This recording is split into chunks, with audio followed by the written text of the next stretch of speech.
Biz insanları bütüncül olarak ele almalıyız. Yani hem zihnimizi, hem fiziğimizi, hem de ruhumuzu, yani hepsine bütünsel şekilde bakmamız lazım ki o zaman iyileşmeyi tam anlamıyla yakalayabilelim. Sadece ruhsal olarak almamız bir yerde yetersiz olacak. Veya sadece fiziksel olarak ele almamız, sadece zihnimizi ele almamız yine bir noktaya kadar bizi getirecek. Fakat bütünüyle baktığımızda o zaman kişi için daha faydalı olacaktır. Aslında biz yemek yediğimizde iki hormonumuz uyarıyor. Biri dopamin, yani haz aldığımız bölge, yenilik ve keşfeden bölge.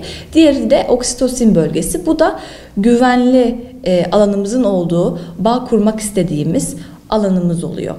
Bir insan güvenli bağ kuramadığında veya doyurucu ilişkiler yaşamadığında o zaman yeme davranışına girişiyor olabilir. Biz anne karnındayken o zaman sıcak bir yerdeyiz ve bütün ihtiyaçlarımız karşılanıyor. Fakat doğduğumuz zaman da orada bir kopukluk oluyor ve güvenli bir bağ arayışına giriyoruz.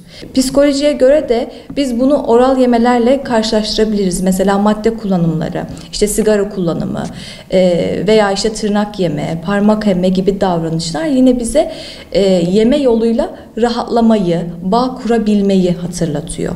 Yani bizim güvenli bağlar kurmaya ihtiyacımız var. Şunu düşünebiliriz. Acaba her lokmayı ağzımıza koyduğumuzda veya yemek yeme davranışı olduğunda sadece acıktığımız için mi yapıyoruz? Yoksa güvenli bağı tekrar yakalayabilmek için mi yapıyoruz? Çünkü bir insan günde bir öğün yiyerek de yaşayabiliyor. Fakat biz bu yeme davranışını defalarca gerçekleştiriyoruz gün içinde. Belki bu biraz da bizim güvenli bir bağ kurma ihtiyacımızdan da temelde kaynaklanıyor olabilir. Şimdi depresyonu hepimiz duyuyoruz. Depresyonda olan kişiler beynin hep olumsuz yanlarını görüyor. Aslında baktığımızda da serotoninin %95'i bağırsakta salgılanıyor. Ve serotonin eksikliği de anksiyete, depresyon, uyku bozukluğu yapabiliyor. Yine baktığımızda D vitamininin eksikliği de serotonin ve dopamin eksikliğine de sebebiyet veriyor. Baktığımızda yapılan araştırmalar da insanın bağ kurduğunda iyileşebildiğini gösteriyor. Aslında biz kendimizle bağ kurduğumuzda veya başkalarıyla güvenli bağlar kurduğumuzda bağırsaklarımızla da bağ kurmaya başlıyoruz. Ve böylece aslında iyileşmeler gerçekleşiyor. Peki ne yapacağız? Biz bağırsaklarımıza da ona faydalı olan yiyecekleri aktarmamız lazım ki bizdeki hormonlar salgılanabilsin. Yani bizim için zararlı yiyecekler aslında baktığımızda serotonin üretimini de engelliyor bir yerde. Şimdi magnezyum vitamini var. Magnezyum bizim için önemli. Bunu yiyeceklerden veya vitaminlerden almamız gerekiyor. Çünkü magnezyum demek bir insan için huzur demektir. Anda kalması demektir. Bu yüzden bizim magnezyumu tamamlamamız lazım. Aynı zamanda magnezyum eksikliği kişide kaygılanmaya sebebiyet verebiliyor. Eğer ki siz magnezyum ve krom tüketirseniz tatlı ihtiyacınız da burada azalmış oluyor.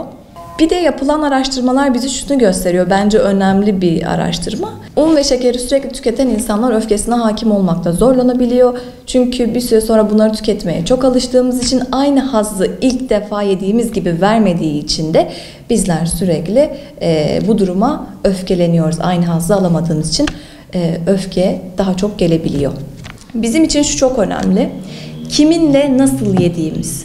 Yani siz eğer sevdiğiniz bir insanla yemek yiyorsanız taş olsa da sindiriyorsunuz. Ama sevmediğiniz veya sıkıntı bulduğunuz insanlarla veya gergin olduğunuz ortamlarda öfkeyle pişirildiğinde, öfkeyle yediğinizde bunun hazmı, sindirimi tam olarak gerçekleşemiyor. Yani sindirmekte zorluk çekiyorsunuz. Bağırsaklar çünkü bizim için önemli detaylar.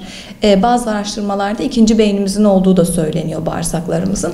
O yüzden bunun sindirimi zorlaşıyor. Yani dediğim gibi başta bütüncül olarak yaklaştığımızda bu sonuçlara varabiliyoruz. Bununla birlikte de şunu da söyleyebilirim. Şimdi bizlerde şöyle bir şey var. Amigdala diye bir bölge var beynimizde. Bu bölgede biz heyecanlandığımızda, korktuğumuzda ve kaygılandığımızda aktif oluyor bu bölge. Ve bunun aktif olması ne demek? Eğer biz amigdalayı sakinleştiremezsek bizim bağışıklık sistemimiz de sakinleşemiyor. Ve böylelikle sakinleşemeyince bağışıklık sistemimiz de sakinleşemiyor. Peki buna ne iyi geliyor? Buna baktığımızda biz bir tane hormonu görüyoruz. Bu da oksitosin hormonu. Oksitosin hormonunu başta da bahsetmiştim. Neydi bu? Bağ kurmaktı. Yapılan araştırmalarda bize şunu gösteriyor. 5 ile 10 saniye arasında kurulan göz temasının oksitosin üretimine yardımcı olduğunu, aynı zamanda da 20 saniyenin ortalama diyeyim 20 saniye sarıldığınızda ya da uzunca sarılma diyelim bunu. Uzunca sarılma gerçekleştiğinizde vücudunuza oksitosin üretiliyor. Aslında şifayı yine kendi içimizde bulabiliyoruz. Ne demek bu? Güvenli bağ kurduğumuz insanlarla iletişime geçtiğimizde, bağ kurduğumuzda, güvenli bağlandığımız vücut da sakinleşiyor ve böylelikle bağışıklık sistemimiz de güçlenmiş oluyor.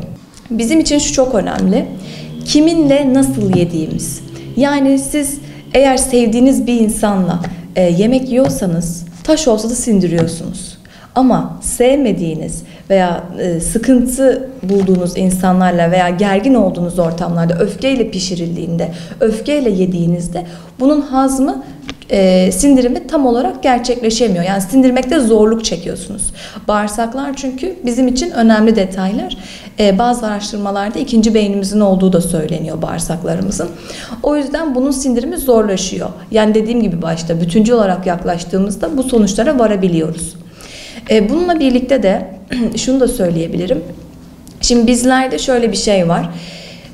Amigdala diye bir bölge var beynimizde. Bu bölgede biz heyecanlandığımızda, korktuğumuzda ve kaygılandığımızda aktif oluyor bu bölge.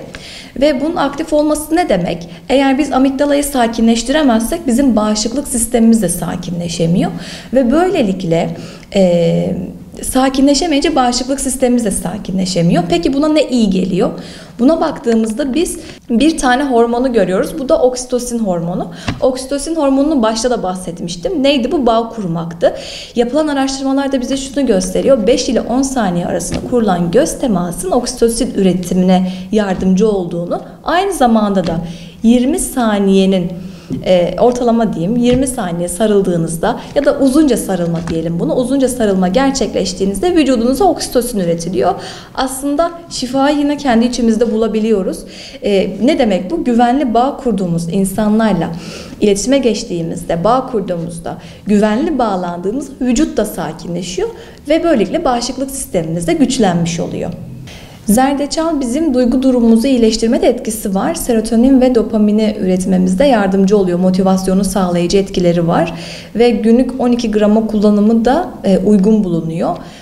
Ve zerdeçal beyin hücrelerini korumaya sağlıyor. Yani şöyle diyebiliriz, zerdeçalı da karabiberle kullandığınızda emilimi daha iyi olmuş oluyor. Bunu da tavsiye etmiş olayım. Bir de en önemli şeylerden biri kahve. Biz biliyorsunuz ki kahveyi son dönemlerde özellikle belki de sosyal medyanın etkisiyle çok fazla tüketiyoruz. Ve kahve içtiğimizde şuna dikkat edelim. Bazı insanlar şey diyor, işte sabah ayılmak için ben kahve içmeden güne başlayamam. Kahve olmazsa olmaz.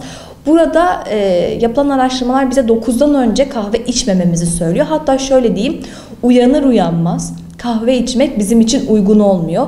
Çünkü bizde kortizol diye bir stres hormonu var.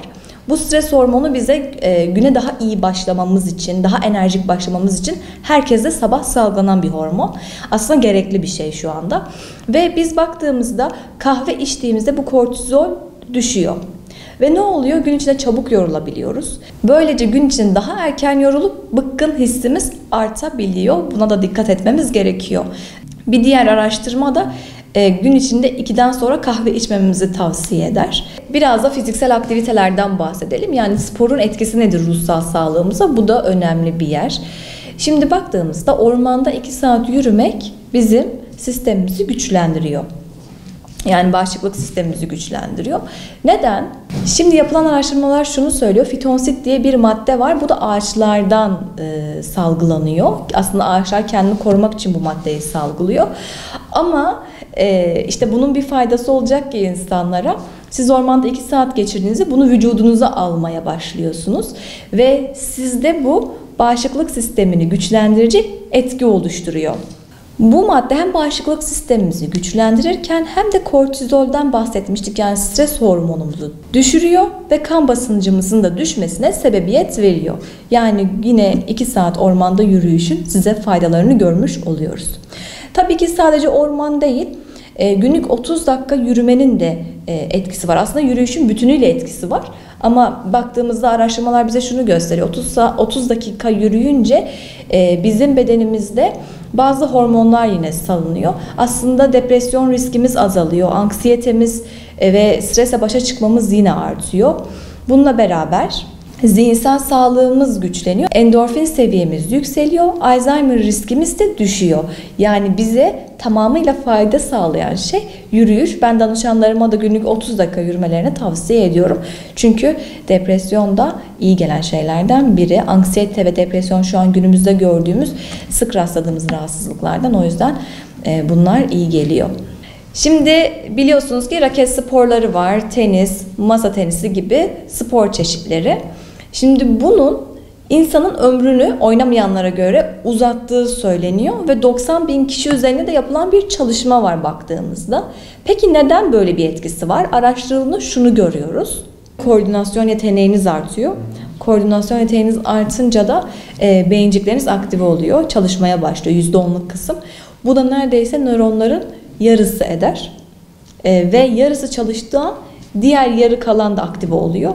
Böylelikle hepsini çalıştırmış oluyorsunuz. Aslında en başına dediğimiz şey bütüncül şekilde bakmamızdı. Bizim burada yapmamız gereken şey, siz hem doğru yiyecekleri tüketeceksiniz. Sizin için gerçekten yararı olan yiyecekleri vücudunuza alacaksınız. Bununla birlikte vitamin desteklerinizi hiçbir zaman eksik etmeyeceksiniz. Özellikle D vitamini, magnezyum, B12, folik asit, çinko gibi önemli vitaminleri veya mineralleri hayatımızdan eksik etmememiz gerekiyor. Tabii bunun yanına sağlıklı beslenmeye koyunca, doğru kaliteli insanlarla takılınca, unutmayın ki kaliteli insan, kaliteli besin sizi kaliteli yerlere götürecek. Vücudunuzun da kaliteli olmasına sebebiyet verecek. Ve doğru insanlarla takıldığımızda, vakit geçirdiğimizde, güvenli bağlar kurduğumuzda çevremizdekilerle, o zaman bütüncül olarak bizim sistemimiz de doğru çalışmış oluyor.